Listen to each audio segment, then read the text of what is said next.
This video is brought to you by Squarespace. From websites and online stores to marketing tools and analytics, Squarespace is the all-in-one platform to build a beautiful online presence and run your business. When some paintings arrive at the studio, it is clear upon first glance how much work is required, and this painting is no exception. When I opened the box, I was first struck to see that this painting somehow miraculously survived shipping thanks to the client's careful packing. But there was so much damage. The painting is obviously yellowed and dirty with old grime and varnish, but there is a ton of flaking paint. A ton of it has already come off of the canvas, and you can see those voids. But the rest of it is just so perilously attached that ill handling may result in much of this paint just falling off of the canvas. To say nothing of the massive tear that runs horizontally through the sky.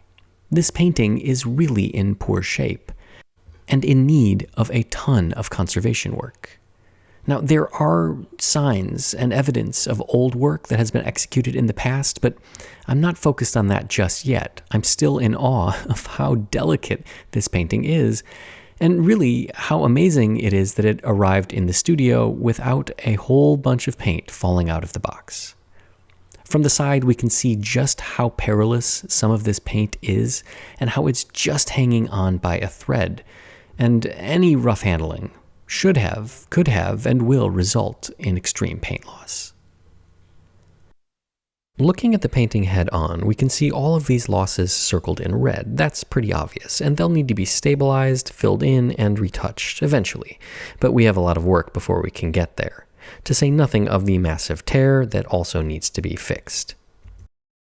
But looking at the painting with a raking light, we can start to see all of these striations that are cracks and tenting of the canvas, and these catch the light and become really big distractions, to say nothing of them being potential areas of flaking paint.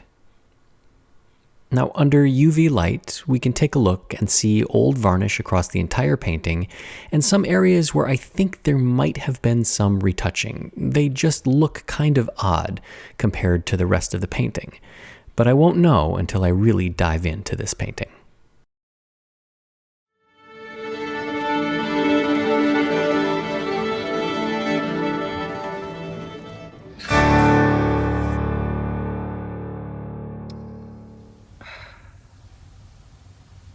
You know, lately it feels like everything that comes into the studio is a magnum opus of conservation, complicated and difficult and really intricate. And you know, I enjoy those projects, but sometimes all I want is simple, easy, and straightforward. And as difficult as the work in the studio with these paintings gets, I know that there's at least one place in my life where simple is the name of the game, and that's with Squarespace. And for over 20 years, Squarespace has been making building websites as simple as 1, 2, 3. It all begins with choosing a template. And Squarespace has tens of thousands of professionally designed, beautiful templates that will work anywhere, from desktop to tablet to mobile phones, ensuring a unified experience for all of your visitors. Once you've selected a website, you give it a title, and then the fun part, customization. With Squarespace, just about everything is customizable with a simple click, from your fonts, which will update across the entire website when you choose a new package, to the colors that are used across your website for buttons and highlights and other interactive elements. And of course, making the website your own is as easy as clicking on what you see and editing it. That's it. No complicated code to understand, no programming, just click and edit. And what took Squarespace 20 years to perfect can be yours in just a few minutes, allowing you to focus on what's important, your business, your creativity, and your passion. So head over to squarespace.com for a free trial, and when you're ready to launch, go to squarespace.com/Baumgartner to save 10% off your first purchase of a website or domain. Before I can do anything to fix the painting, I have to stabilize it. And I'm going to do that still in the frame because I don't want to run the risk that any paint comes off as I remove the painting from the frame. I'm using smaller sections of Japanese paper here instead of a large piece because it'll allow this paper to conform to this uneven surface a little bit better. And that's what I want, because that will give me the greatest bond to the flaking paint and stabilize it most effectively. In addition, there are some areas of this painting where the paint isn't flaking, and so I don't see it as necessary to cover the entire painting. One area that I'm leaving is the tear. Though it is unstable, putting the paper on that tear would prevent me from treating the tear and repairing it as I go forward. So I still do need to be really careful with this painting, even though I have stabilized much of it. Now, removing it from the frame is relatively easy because they used proper frame mounting hardware. Just a few screws and I can lift up this painting out of its frame. Unfortunately, I see that the painting has been wrapped in some sort of tape. It looks like electrical tape and stapled, which is never a good sign. This type of finishing work speaks to the quality of work throughout the rest of the painting, and so I'm starting to get nervous. I'll remove these staples. It's not very hard. There aren't very many of them, which isn't great, but it makes my work a little bit easier. And then I'll start peeling back this tape to see what lies beneath. Wrapping tape of any sort around a painting's edges is not a good idea, but electrical tape is definitely nowhere on the list of approved materials.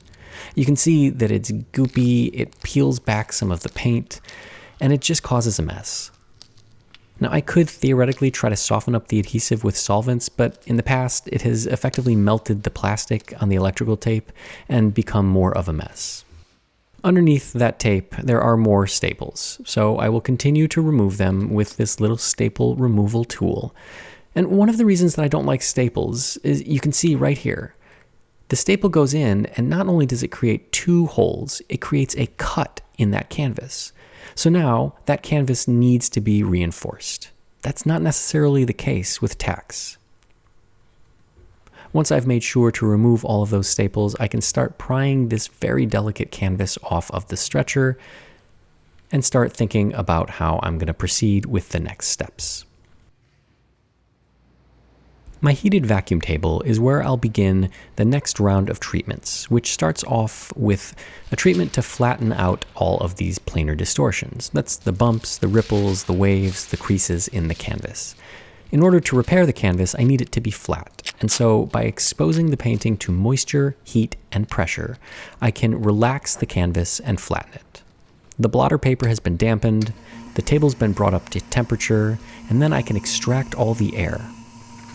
I'll go over the painting with a series of tools to encourage the paint and canvas to lay flat.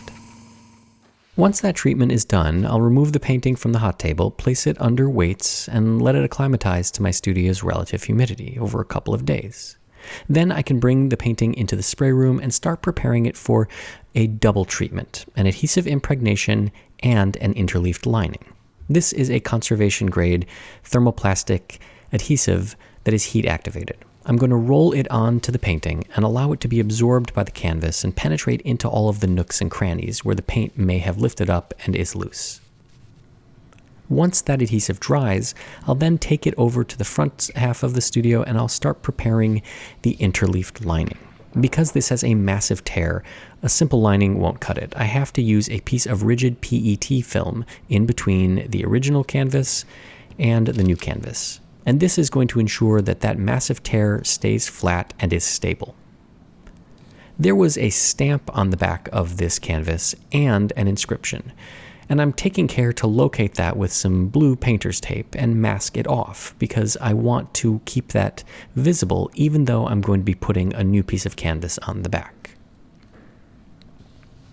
Once I've masked off both of those areas, I'll trim off the excess tape, and now I have a shape that I need to remove not only the canvas, but the adhesive. So I'll lay the canvas onto the back of the painting, I'll flip it over, and then I'll start to align it to make sure it's where I want. Once I have it in its proper place, I'll use some tape to hold it in place, and then flip it over again. Because the tape is standing proud, it creates an edge that I can trace with a pencil, and this is just to get the shape and location of the cutout. I'll slide a piece of cardboard underneath, and then using a very sharp knife, I will cut the canvas. I'm not going to remove the canvas just yet, because if I do, when I do the lining process, that gap will transfer to the front of the painting. I'm flipping this canvas over now, and I'm marking off the areas on the interleaf where I need to remove the adhesive. If I don't do that, it's going to just glue itself to the canvas that I just took care to remove. So more masking tape, but this time I'm going to mark it off so that I can remove what's inside this area. And using a little bit of solvent, I will start to remove the adhesive that's on this PET film. You can see that as I rub over it, it starts to come off, and eventually I will have a very clean piece of PET film that's completely free of adhesive. I can then remove this piece of masking, and then remove the release film from the adhesive that I previously ironed on to the lining canvas. And then I can put the whole thing back together and transfer it over to the hot table and begin the actual lining process.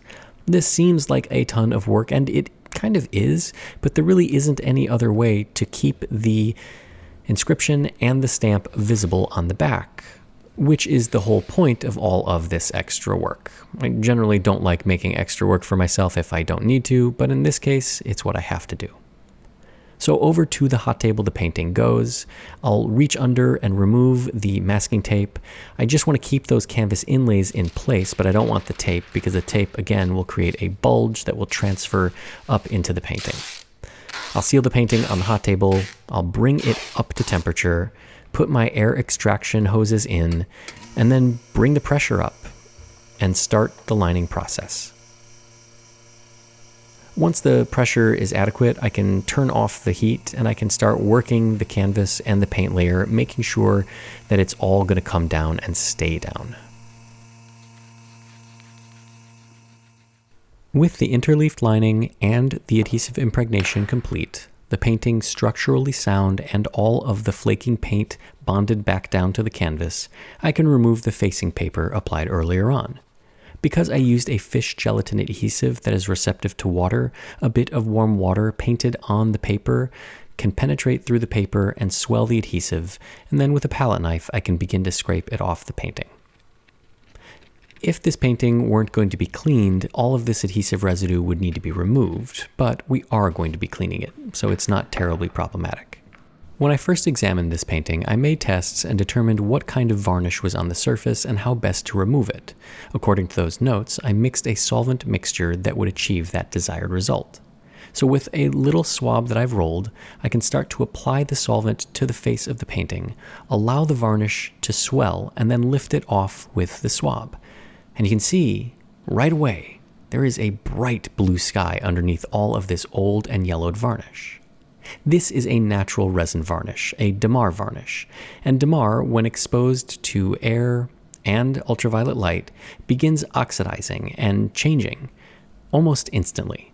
And when it changes, it turns yellow, and sometimes it turns cloudy, and that changes how we see the painting. It completely obscures the true colors, and what we see is everything through a yellow lens.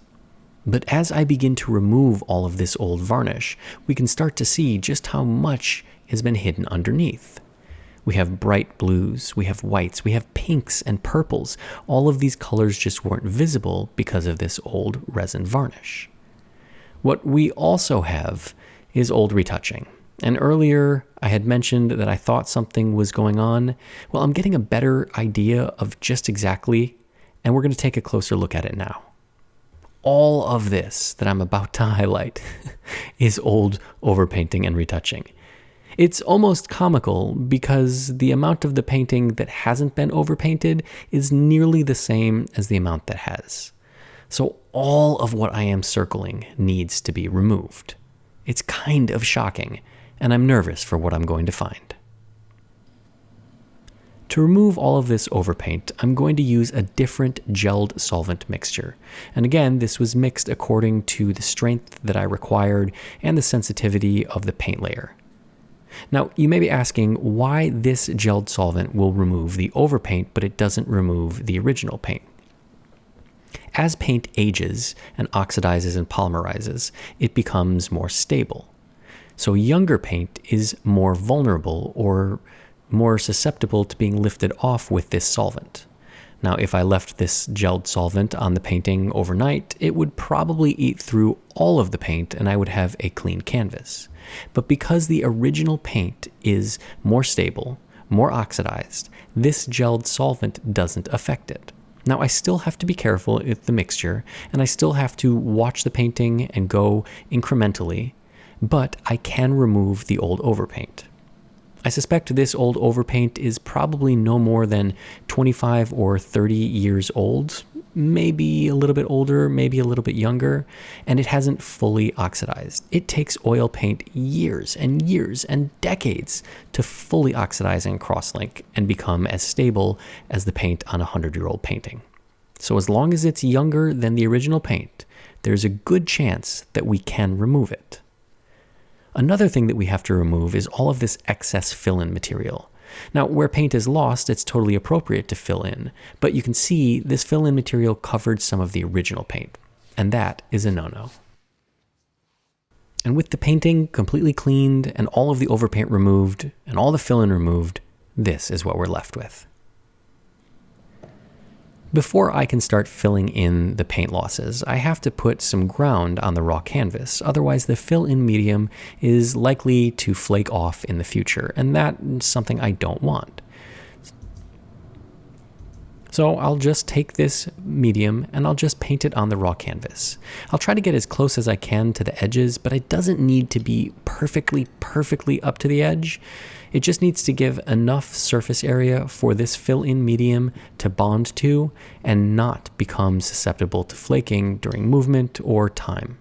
I'm using a chalk-based fill-in medium, and this allows me to create a smooth surface, or in the case of this painting, add some impasto or texture to the paint.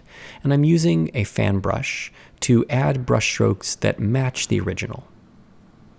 Once all of that fill-in medium has dried, I can go ahead and start removing the excess. This is something that wasn't done during the last conservation attempt. They just retouched over all of it. But I'm going to remove all of this excess because it doesn't belong on top of the original paint. I only want to fill in where there is paint loss. So using a little swab and a little bit of water, I can lift off all of that excess. And then I can return the painting to its stretcher. Because this painting was interleafed, it's not really going to stretch in the same way that a normal canvas would, so I don't really need to worry about adding tension evenly across the painting. The interleaf, the PET film layer, prevents this canvas from stretching. It prevents it from distorting, which is why I did it. So I just need to get the canvas on the stretcher. I'll remove the nails that I used to hold the stretcher square. I'll trim up all of the excess canvas, and then I'll begin the finishing process. And you remember how I talked about in the beginning that the electrical tape and staples were a sign of poor craftsmanship, and that would carry over as a theme throughout the rest of the work? Well, I like to think that the way that I finished the painting here, by folding over the linen and tacking it, and then tucking these corners nice and tight, is a sign of quality craftsmanship that starts with the painting and ends with the back. Once I have finished the stretching process, I'll add the keys. Here they're not adding tension to the canvas, but they are taking up the gaps in the joints and making sure that this stretcher stays together. I'll bind them with some fishing line and a tack to make sure that they don't come loose and get lost or get trapped behind the canvas and the stretcher bar and create a dent. Because there is so much fill-in medium, I'm going to be using an isolation layer on top of this painting. This is going to help seal in all of that fill-in medium. It's going to help me see the colors as they will look like when I varnish it for the final time to make my retouching more accurate, and it's going to help compensate for any tiny little gaps that I didn't get with the fill-in medium. So I'll paint it on, I'll let it dry, and then I'll start retouching. Retouching is simultaneously my favorite and least favorite part of my work. Favorite because this is the part in the process where I, through all of my skill and practice, get to put a painting back together, to try to eliminate all of the damage and get in the head of the artist and complete their work. And if I do my job right, well, then we see a painting. It's my least favorite because it's really hard. And that's not to say that I shy away from hard work, but sometimes it's really hard. And sometimes it's hard when you least expect it to be difficult, as in the case of this. Looking at this sky, one would think, as I did, this is not terribly complicated. It's a bunch of pink and white and blue and maybe a little yellow smeared together, brushed around, loose and whimsical, and bada bing, bada boom, you have clouds. That's what I thought when I started. But it's much harder than that. Not only do we have to match all of the colors, we have to match the brushwork. So if I'm going from left to right, from top to bottom, maybe that fits better than the other way. On top of it, there are so many different colors here that just about every brushstroke is going to be different. So it's not as simple as just kind of blending on and letting your heart's desire go wild. We also can only put paint where paint is missing. So certainly with a big 1-inch brush, I could achieve a beautiful sky in a matter of seconds, maybe minutes. But with this tiny little brush, it's going to take a long, long time. Surprisingly, this retouching took a couple of hours, and I didn't allocate that much time for it. I thought it was going to be much, much faster. But such is life. And for every painting where the retouching takes twice as long, there is usually a painting where the retouching takes half as long. So in the end, it all comes out even. Except my frustration skyrockets with these difficult ones, and I somehow forget the easy ones. One of the other things that makes this really difficult retouching is that this was all blended on canvas. So the artist put down a lot of color when it was wet and then feathered and blended it all in. And that means that there isn't a single color composing this sky. There's thousands upon thousands upon thousands of shades and variations of the colors used to create it. And that means that it's a lot of delicate blending with a medium, the retouching paints, that really don't lend themselves to blending. They dry very quickly, and if you try to blend, you reactivate the paint that you previously put down. And then it lifts off, and then you have to start all over again. So it's an unforgiving medium, but ultimately over time, you start to learn the medium, its weaknesses, its strengths. You learn which colors go on lighter and dry darker. You learn which colors go on darker and dry lighter, and you start to develop a familiarity with this material, and that allows you to work a little bit faster. When I first started using these retouching medium paints, it took me forever. I would put down a color and it would change, and I didn't understand that certain colors react differently, and I was still trying to paint as if this was all oil paint or the same medium. I had to learn how to work with these paints. I had to change my way of working because the paints weren't going to accommodate me. But eventually, over time, I did learn, and that made retouching much easier. I was able to start seeing what was going to be instead of what was. And that's really how we need to approach retouching. We need to have a vision of what we're trying to create, not just what we're trying to get rid of. And here on this painting, even though it looks like mushy clouds, what I'm trying to do is understand how the artist shaped these clouds. And so in these areas where there are big voids, like in the center, and I don't know if there's sky or cloud, I'm going to look to the other clouds that exist. Then I'm going to start to understand the structure of this artist's clouds. Are they silver tipped on top? Are they cool underneath? Those will be the guiding factors in how I rebuild the clouds that are missing. If I had a photograph, I would work from that, but unfortunately in this case, I don't. So I have to be a little bit creative and inventive, which in conservation is kind of a dirty word because we're not supposed to take artistic liberties or be creative. We're just supposed to be technicians. But I would challenge anybody to come up with a way of tackling such profound and extensive losses with no evidence of what was there beforehand without being creative. And secretly, I think that that's what makes conservation so much fun, is being creative, finding unique ways to solve these problems, using your skill, using your talent, using your hard work to achieve the desired result and make the client happy. That is creativity. So this retouching, even though it was more difficult, took more time, required a little bit more creativity, in the end, I think it was all well worth it. And when the final painting is revealed, I think that you'll agree with me. But before we reach that grand reveal, there is one step still remaining, and that's the final varnish. Now here, this final varnish is going on to serve multiple purposes. One, it's going to give us a unified sheen. The retouching paints and the isolation layer sometimes don't have the same sheen, and that becomes distracting. It's also going to make the colors look really good and give us a glittery effect. And finally, it is an ultraviolet stable varnish, so it's going to prevent any yellowing or discoloring of the varnish, the paint layer, and the retouching mediums. Once I've applied the varnish, I'm going to keep going back and forth and brush it out to achieve the sheen that I like. Micro scratches in the surface as the varnish dries gives it an effect that I adore. So let's take a trip down memory lane. This is how the painting came in. Dark, dirty, yellow, flaking, torn, and really in bad shape. Under UV light, we can see just how much of the painting was overpainted, almost the entire sky. Now compare this with my retouching, and you can see, while still extensive, just how much more restrained it really is. And now finally, after all of that work, stabilizing, structural repairs, cleaning, removing of old retouching, and new retouching, we can see the painting, perhaps as the artist saw it, when they signed their signature and said, "My masterwork is complete." Quite a difference, huh? And one that I think was well worth it.